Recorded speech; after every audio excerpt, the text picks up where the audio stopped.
विद्यार समय यही समय आवश्यक करुवा ज्ञान कौशल को भित्ति करी आमे जदि भित्तिभूमि की सुदृढ़ करें निश्चित भाव में शिक्षा क्षेत्र में आमे अभिवृद्धि करिपरिबा आमर अर्थनैतिक अभिवृद्धि करिपरिबा एवं आमर सामाजिक क्षेत्र में मध्य आमर विकास हो पारिबो। एबे आम सरकार युववर्गंकर किपरि भाव में दक्षता विकास होबो सेमानंकु शिक्षा क्षेत्र में आगु को नहीं होबो आम सरकार एबे ता ऊपर गुरुत्व दौचन एवं युवक मानक भितर तीनोटी जिनस अछि युव शक्ति भितर तीनोटी जिनस अछि। प्रथम होची सर्जन और परिकल्पना, द्वितीयटी होची निष्पत्ति नेबार शक्ति, तृतीयटी होची काम करिवार जिद।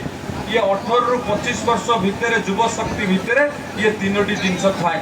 वर्तमान पाठ पढ़ुचंती आपण माने युवावस्था छात्र अवस्था अछंती आपण मान जो परिकल्पना करि परिबे से परिकल्पना आउ केही करि परिबे जो निष्पत्ति आपण माने नै परिबे से निष्पत्ति आउ केही नै परिबे एवं युवक को भितर जो जिद अच्छी काम करिवार जिद अच्छी ये जिद आउ कहा भितर नहीं।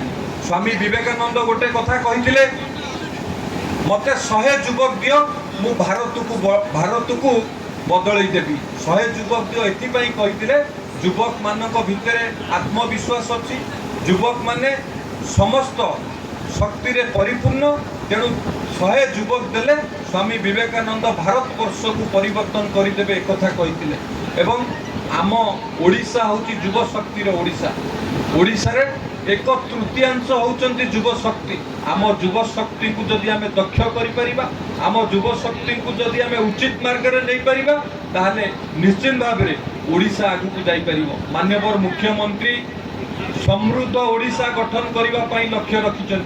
जेतेबेले आम ओडिशा भाषा भित्तिक शतवार्षिक पालन करुथिबो 2036 मसीह सेतेबेले ओडिशा को समृद्ध ओडिशा गठन करिवार लक्ष्य रखिछन। एवं समृद्ध ओडिशा केतेबेले गठन होई परिबो जेतेबेले युवक माने दक्ष होबे, जेतेबेले युवक माने शिक्षित होबे, जेतेबेले युवक माने सशक्त हेबे सेतेबेले जाई समृद्ध ओडिशा गठन होई परिबो। प्रथमे युवक मानकु दक्ष और सशक्त कले जाई कि आमे समृद्ध ओडिशा गठन करि परिबा। ऑनलाइन एडमिशन राज्य रे समस्त कॉलेज गुडी करे हेला मो मन रे केवल एथि पे अछि आगो ऑफलाइन में जब एडमिशन होतबा आम अंचल रे केवल स्थानीय अंचल रो पिला माने आसले एडमिशन करूथले आवेदन करूथले एवं घर पाखर पिला तांको आवेदन प्रक्रिया को एवं तांकर योग्यता को आधार करी कॉलेज रे तांकर एडमिशन मिलथुला। किंतु जब साइंस रे एडमिशन हैला ऑप्शन वाली 50 किलोमीटर 60 किलोमीटर 100 किलोमीटर रेडियस रो मध्ये पिला सिक्रेट एडमिशन करूथले करूचंती सेही दिन जो दिन तो साइंस रे एडमिशन हैला सेही दिन किछि नहले भी नाही 100 बेडेड गर्ल्स हॉस्टल कर दबा दरकार था।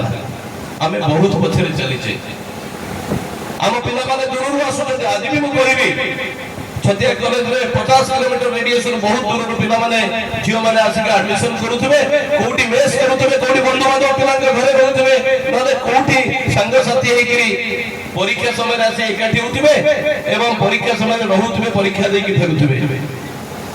आमे जते बळे ग्लोबली कम्पीट करबा को हम पिला माने को कहूचे सरकार के जते बळे इच्छा शक्ति अछि सब सुविधा जोगेबा पई ताले कोठी असुविधा रहउथबा कोठी ना कोठी मोर देखबो मते निर्वाचित हमार परे मो मन संकल्प आनी देला नाही मु समस्त कॉलेज गुडी को हम निर्वाचन मंडल रे जोटी अछि किछि थाउ ना थाउ प्रथमे छात्री माने को पई छात्री निवास करबी ए संकल्प लेइथिली।